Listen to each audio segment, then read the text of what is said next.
The first wisps of smoke had appeared on the horizon 3 days ago, barely visible against the vast African sky. Now, as Head Ranger David Walsh surveyed the blackened landscape of the Amboseli Conservation Area from his station's observation deck, the devastation stretched as far as the eye could see. The wildfire had swept through the savanna like a hungry beast, consuming everything in its path. Ancient baobab trees stood like charred sentinels, their massive trunks scarred but surviving. The air still carried the acrid smell of burned grass and the lingering heat of smoldering earth. But it wasn't the destruction that held David's attention this morning. It was the solitary figure standing just beyond the research station's gate, a fully grown female elephant, motionless as a monument, her weathered hide gray against the dawn light.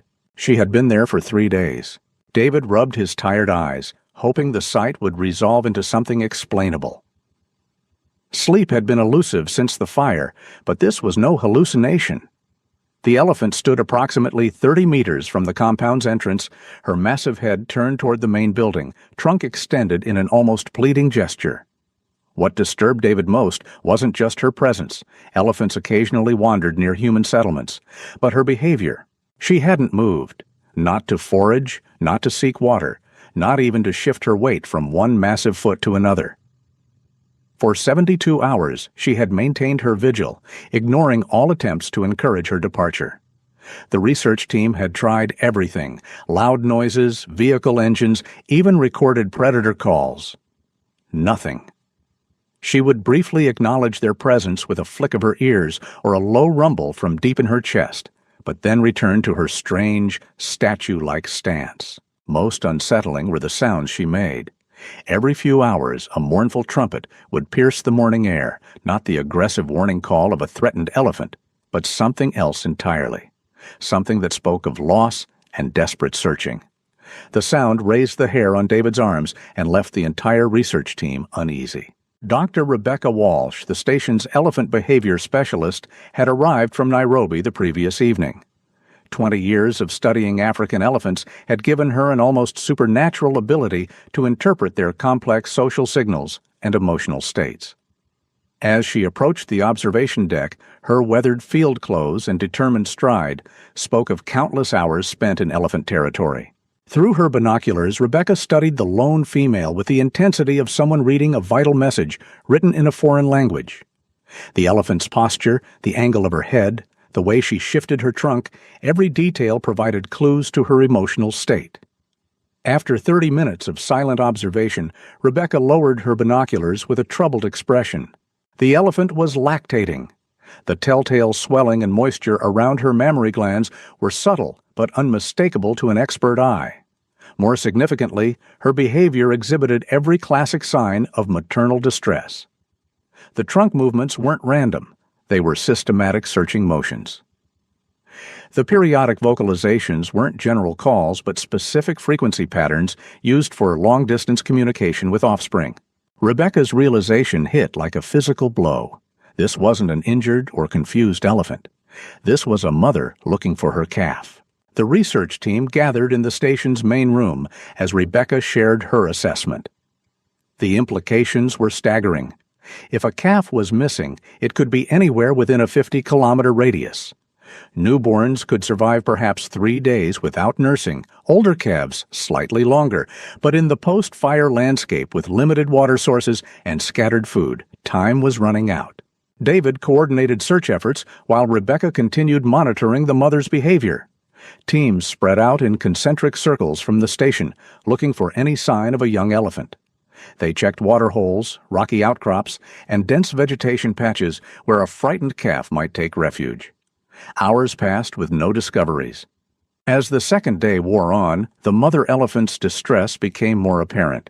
Her previously stoic stance began showing signs of physical exhaustion. She would sway slightly, her massive legs trembling with fatigue.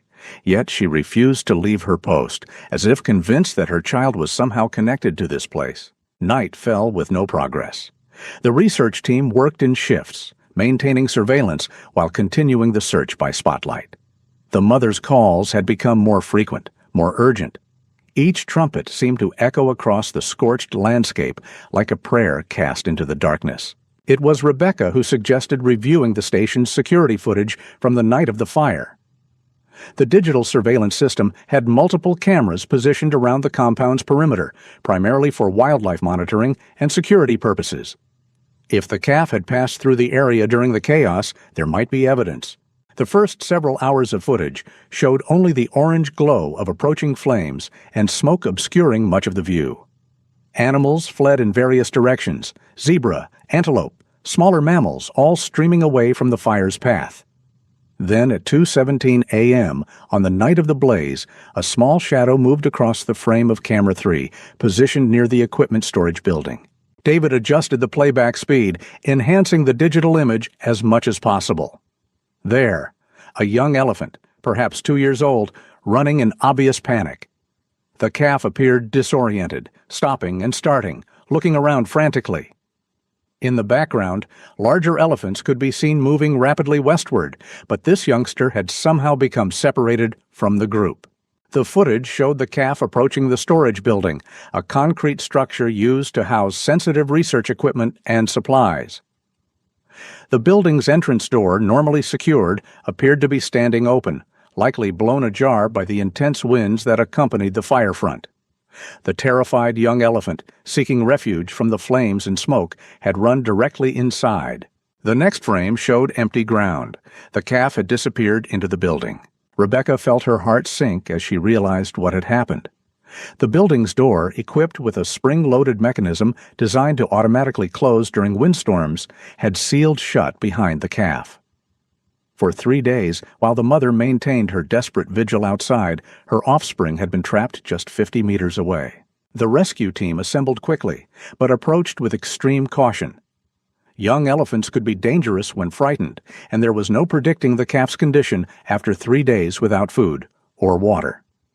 David used the building's master key to unlock the door, while Rebecca positioned herself to observe the mother's reaction to their activity. The storage room was pitch black, filled with the close air of an enclosed space. Flashlight beams swept across shelves of equipment, boxes of supplies, and monitoring devices. At first, there was only silence. Then, from the far corner, came a small, weak sound, barely a whisper of the powerful trumpeting that elephants were known for. The calf was curled against the rear wall, smaller than they had expected, his skin dull from dehydration. His eyes reflected the flashlight beams with a mixture of fear and exhaustion that was heartbreaking to witness. Dried tear tracks marked the dust on his face, and his breathing was shallow but regular. He was alive, but clearly in distress. As the rescue team prepared to coax the calf outside, Rebecca made a startling discovery through her binoculars. The mother elephant, who had maintained her vigil for 3 full days, was nowhere to be seen. In the excitement of finding the calf, no one had noticed her departure. The massive female had simply vanished into the vast African landscape. The moment of triumph became tinged with desperate concern. They had found the calf, but without his mother, his chances of survival in the wild were virtually non-existent. Young elephants depended on their mothers not just for milk, but for protection, social learning, and guidance to water and food sources. An orphaned calf would need immediate transport to a wildlife rehabilitation center, beginning a long process that might or might not result in successful reintegration with elephant society. David stared at the empty space where the mother had stood, feeling the weight of an impossible decision. They could save the calf's immediate life, but in doing so, they might be condemning him to a future in captivity. Yet waiting for the mother's return seemed equally futile. She might never come back, or might return too late to save her offspring's life. As the sun set on their 3rd day at the station, the rescue team faced a dilemma that highlighted the complex relationship between human intervention and natural processes. Sometimes the choice between action and patience, between control and faith, could mean the difference between life and death. The young elephant looked up at them with ancient eyes, waiting for a decision that would determine not just his immediate fate, but the entire trajectory of his future existence. Dawn broke gray and uncertain over the Amboseli station. The young elephant, temporarily housed in a makeshift enclosure within the compound, had survived his first night of freedom from the storage building, but remained weak and listless. Rebecca had managed to get him to drink small amounts of water, but without his mother's milk, his condition would deteriorate rapidly. The research team faced an agonizing decision. Wildlife rehabilitation centers were equipped to handle orphaned elephant calves, with specialized milk formulas and socialization programs designed to prepare them for eventual release. Transport could be arranged within hours. Yet something nagged at Rebecca's scientific instincts, a lifetime of experience that whispered against abandoning hope too quickly. Elephants possessed remarkable memories and an emotional intelligence that continued to surprise researchers. Family bonds were extraordinarily strong, with documented cases of mothers searching for lost offspring for weeks. The fact that this particular female had maintained a 3-day vigil at the station suggested a level of dedication that went beyond typical elephant behavior. Rebecca proposed a compromise that bordered on the reckless. They would give the mother 24 more hours to return, during which time they would provide the calf with basic care and monitor his condition. If she didn't appear by the following dawn, they would immediately transport him to the rehabilitation facility in Nairobi. David was skeptical but trusted Rebecca's expertise. They established a careful protocol. The calf would remain in a temporary enclosure near the building where he had been found, positioned so his scent and any vocalizations could carry across the surrounding area. Camera equipment was repositioned to cover all possible approaches to the station. Most importantly, they would maintain absolute quiet during daylight hours, avoiding any human activity that might deter a cautious mother from approaching. The young elephant, whom they had begun calling Jengo after the Swahili word for building, showed signs of improvement with hydration, but remained subdued. His periodic calls were heartbreaking, soft questioning trumpets that seemed to ask where his family had gone. Each sound carried across the burned landscape like an unanswered prayer. Afternoon brought unexpected complications. The station's motion sensors detected movement in the southwestern quadrant, approximately 1 kilometer away. Through long-range telescopes, Rebecca identified a leopard stalking through the charred vegetation. The big cat had likely been displaced by the fire and was now hunting in unfamiliar territory, possibly attracted by the scent of vulnerable animals. The predator's presence created a terrible dilemma. Young elephants were normally protected by their family group, but Jengo was isolated and weakened. If the leopard approached during the night, intervention would be necessary to save the calf's life. However, any disturbance might also frighten away the mother if she attempted to return. As evening approached, tension settled over the research station like a physical weight.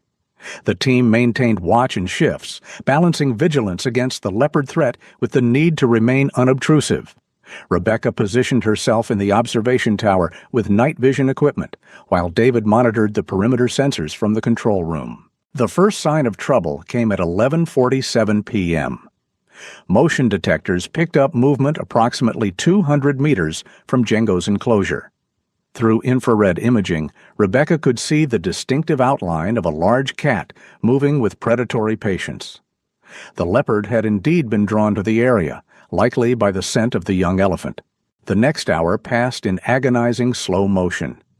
The leopard circled the compound at a distance, clearly aware of human presence, but unwilling to abandon what it perceived as potential prey. Jengo seemed to sense the danger, his calls becoming more frequent and distressed. The sound of a frightened elephant calf carried far across the silent landscape. David prepared tranquilizer equipment as a last resort, but both he and Rebecca hoped to avoid direct intervention. The noise and activity of chasing off the leopard might permanently destroy any chance of the mother's return. Yet they couldn't allow Jengo to be killed by a predator while under their protection. At 1:23 a.m., the motion sensors triggered again. This time, the reading showed multiple contacts approaching from the northwest, large animals moving deliberately toward the station. Rebecca's night vision scope revealed a sight that made her breath catch in her throat. Not just one elephant, but an entire herd was approaching through the darkness. The thermal imaging showed at least 12 individuals moving in the coordinated formation typical of family groups during travel. At the front of the group walked a massive female whose size and bearing suggested she was the matriarch. The leopard, sensing the arrival of the elephant herd, immediately withdrew into the deeper darkness. Large cats were formidable predators, but even they knew better than to challenge a group of protective elephants. Rebecca's heart pounded as she tracked the approaching herd. Was this Django's family returning, or simply another group passing through? The lead female's behavior would provide the answer. If this was a random encounter, the elephants would likely avoid the human station entirely. If this was a rescue mission, their approach would be deliberate and focused. As the group drew closer, Rebecca could make out individual details through her scope. The lead female was indeed massive, her tusks worn from decades of foraging, her ears bearing the scars of countless encounters with thorns and predators. Most significantly, she showed clear signs of recent lactation, the same physical indicators Rebecca had observed in the original sentinel at the gate. This was Django's mother, and she had returned with backup. The herd's approach was methodical and purposeful. They formed a protective semicircle around the station compound, with the younger elephants and calves positioned in the center while the adults faced outward. It was classic defensive formation designed to protect vulnerable individuals while maintaining tactical flexibility. The mother separated from the group and approached Django's enclosure directly. Her trunk extended forward, testing the air for her offspring's scent. When she detected it, her entire demeanor changed. The cautious approach became an urgent advance. Her calls shifted from low rumbles to clear maternal trumpeting. Django's response was immediate and unambiguous. The weak, questioning calls he had been making for hours suddenly became strong and insistent. He pressed against the enclosure's barriers, reaching his small trunk toward his approaching mother. The sound of recognition between them was unmistakable, a conversation in a language older than human speech. Rebecca watched through her scope as years of scientific observation crystallized into a moment of pure, emotional truth. The mother elephant's behavior over the past 3 days hadn't been simple maternal instinct or random searching. It had been intelligence in action, a calculated strategy to locate her missing offspring. The female had known her calf was somewhere near the human station. Her vigil hadn't been aimless waiting, but active surveillance, studying human patterns and assessing the threat level. When she finally left, it wasn't from giving up, but from going to gather reinforcements. She had returned with her family group because she understood that retrieving her calf from human proximity would require both numbers and coordination. David joined Rebecca in the observation tower, bringing portable audio equipment to record the reunion sounds. Both researchers understood they were witnessing something extraordinary, not just an animal rescue, but evidence of elephant cognitive abilities that science was only beginning to understand. The mother's examination of the enclosure was thorough and systematic. She tested each barrier with her trunk, identifying the gate mechanism and the areas where human scent was strongest. Her investigation was that of an intelligent being assessing an unfamiliar situation rather than an animal acting on pure instinct. Within minutes, she had determined how to breach the temporary fencing. A careful application of pressure at the gate's weakest point created enough space for Django to squeeze through. The young calf rushed to his mother's side, immediately seeking the comfort of nursing while she enveloped him with her trunk in an embrace that spoke of days of worry and determination. The sounds of reunion carried across the burned landscape, trumpets of joy, rumbles of relief, and the soft murmurs of family members greeting a lost child. Other members of the herd approached to inspect Django, touching him with their trunks in what appeared to be both affection and health assessment. But even in the moment of triumph, Rebecca noticed something that made her scientific mind race with new questions. The mother's behavior toward the human station wasn't hostile, despite the fact that her calf had been confined there. Instead, she seemed almost grateful. As the herd prepared to depart, the massive female turned back toward the observation tower where Rebecca and David watched. For a long moment, she stood motionless, her intelligent eyes seeming to focus directly on the humans who had cared for her offspring. Then, in a gesture that would haunt both researchers for years to come, she performed a slow, deliberate nod of her massive head before turning to follow her family into the darkness. The implications were staggering. Not only had the mother elephant demonstrated complex problem-solving abilities and social coordination, but she had also shown apparent recognition of human assistance. The interaction suggested levels of interspecies communication and emotional intelligence that challenged fundamental assumptions about animal consciousness. As dawn approached, Rebecca and David sat in contemplative silence, processing what they had witnessed. The successful reunion was cause for celebration, but it also raised profound questions about the relationship between humans and elephants, about the nature of intelligence across species barriers, and about the responsibilities that came with such recognition. Somewhere in the distance, the trumpeting of the reunited herd grew fainter as they moved deeper into their ancient territory, carrying with them a story that would forever change two human observers' understanding of the wild world they had dedicated their lives to protecting. 6 months had passed since the dramatic reunion at the Amboseli Research Station. The burned landscape had begun its slow recovery, new grass pushing through ash-enriched soil while scattered trees sprouted fresh leaves. The research team had returned to their normal routines of data collection and wildlife monitoring, but the elephant encounter had left an indelible mark on their scientific perspective. Rebecca had spent considerable time analyzing the behavioral patterns they had documented. The sophistication of the mother elephant's strategy, the systematic surveillance, the tactical withdrawal to gather support, the coordinated return with family backup, challenged conventional understanding of elephant cognition. Her findings were generating interest throughout the international wildlife research community. More intriguingly, the camera trap network they had expanded throughout the conservation area was providing ongoing insights into the herd's movements and behavior. The family group that had rescued Django appeared to be thriving, with multiple sightings showing healthy interactions and normal foraging patterns. The young calf himself had grown noticeably larger and more robust, clearly benefiting from renewed access to his mother's milk and the protection of his extended family. But it was a routine review of overnight footage that provided the most surprising development in their ongoing elephant observations.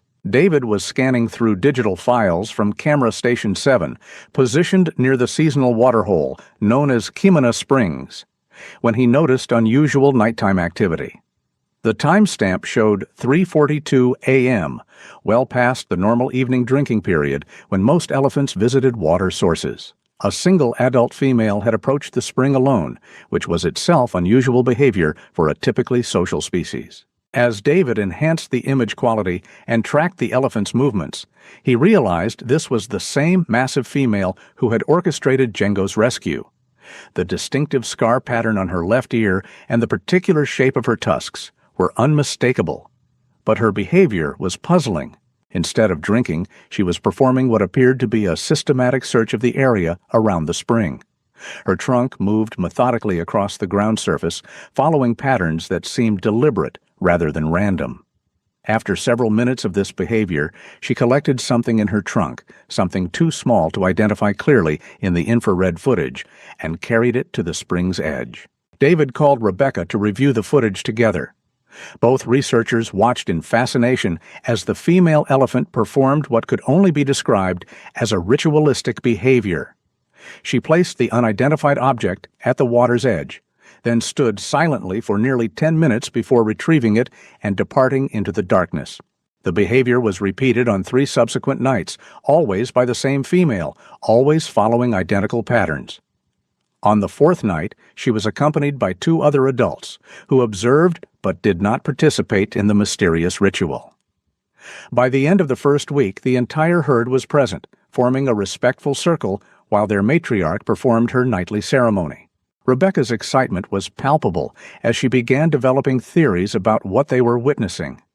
Elephants were known to have complex relationships with death and memory, often returning to examine the bones of deceased family members. But this behavior seemed different, more active, more purposeful, and involving an object rather than biological remains.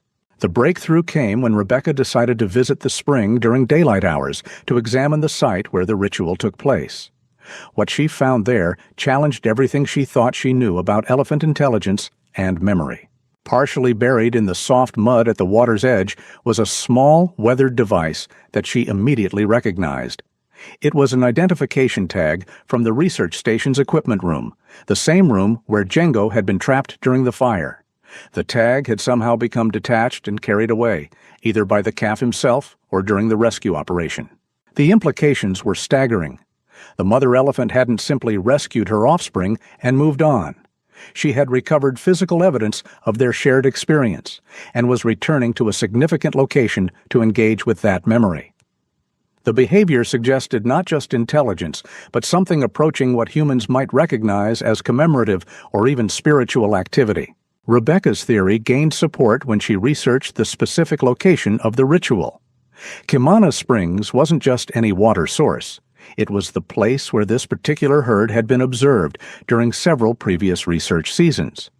Camera trap data showed it was a traditional gathering point, used by the family group for social bonding and calf-rearing activities. The mother elephant had chosen to bring her memories of the human rescue to the place that held the deepest significance for her family's history. Over the following weeks, the ritual evolved in ways that provided even more insight into elephant social cognition.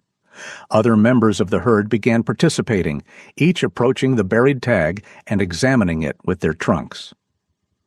Juvenile elephants were guided through the behavior by adults, suggesting active teaching of family history. Most remarkably, Django himself became a central participant, often initiating the nightly gathering by leading the group to the spring. Rebecca documented these behaviors meticulously, recognizing that she was witnessing something unprecedented in elephant research. The herd wasn't just remembering their rescue experience, they were actively preserving and transmitting that memory across generations. The equipment tag had become a kind of cultural artifact imbued with meaning that transcended its original human purpose. The research implications extended far beyond animal behavior studies. The elephants were demonstrating capacities for symbolic thinking, cultural transmission, and deliberate preservation of memory that challenged fundamental assumptions about consciousness and intelligence in non-human species. They weren't just intelligent animals. They were beings capable of creating meaning from experience and passing that meaning to others. As word of Rebecca's research spread through the scientific community, the Amboseli Station began receiving visitors from universities and wildlife organizations around the world. The elephant rescue story had become something larger, evidence of cognitive abilities that demanded a fundamental reassessment of human-animal relationships. But perhaps the most profound impact was on Rebecca herself. After 30 years of studying elephant behavior, she found herself questioning not just what these animals were capable of, but what responsibilities such capabilities imposed on the humans who shared their world.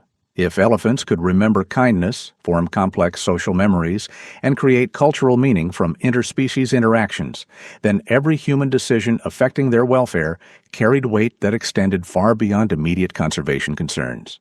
The nightly rituals at Kimana Springs continued throughout the dry season, becoming a focal point for Rebecca's ongoing research. Each gathering provided new insights into how elephants processed and preserved important experiences.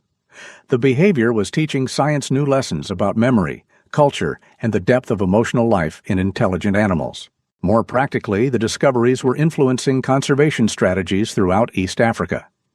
Wildlife managers began incorporating elephant social needs and memory patterns into habitat protection planning. The understanding that elephants created and maintained cultural memories meant that conservation efforts needed to protect not just biological resources, but the social and geographical contexts that gave those resources meaning. As the anniversary of Django's rescue approached, Rebecca reflected on how a single emergency response had evolved into a window onto elephant consciousness that she never could have imagined. The young calf, now thriving with his family, had become an inadvertent ambassador for his species' remarkable intellectual and emotional capabilities. The burned landscape around the research station had fully recovered, new growth covering the scars left by the wildfire. But the memory of that traumatic night lived on in unexpected ways, preserved not just in human scientific records, but in the cultural memory of an elephant family that had transformed a rescue into a lasting symbol of cross-species connection. On quiet evenings, when Rebecca reviewed footage from Kimana Springs, she often found herself wondering about the full scope of elephant memory and meaning-making. How many other significant experiences were being preserved and transmitted through elephant families across Africa? how much wisdom and cultural knowledge was being maintained in ways that human science was only beginning to recognize. The equipment tag buried at the spring's edge had become something neither human nor elephant could have predicted. A bridge between two intelligent species, a symbol of the profound connections possible when different forms of consciousness encountered each other with respect and wonder. In her final research notes from that transformative year, Rebecca wrote, "We set out to study elephant behavior, but we discovered something far more significant. We found evidence that the line between human and animal consciousness is not a wall, but a doorway, one that opens in both directions when we approach it with the wisdom to recognize intelligence wherever it appears." The story of Django and his family had become more than a rescue narrative. It had become a testament to the remarkable depth of life on Earth and the extraordinary possibilities that emerge when different species encounter each other, not as subjects and objects, but as fellow travelers in the mystery of consciousness itself. As African sunsets continued to paint the sky over Amboseli, the elephant herd carried forward their precious memories, living proof that some bonds transcend the boundaries between species and some wisdom flows in currents deeper than any single form of intelligence can fully comprehend. In the vast landscape where humans and elephants shared space and time, every encounter held the potential for recognition, respect, and the kind of understanding that transforms both observer and observed. The research continued, but now it carried the weight of relationship, a scientific endeavor that had become a conversation between minds, a dialogue between different ways of being intelligent in a world that belonged ultimately to all conscious beings who called it home.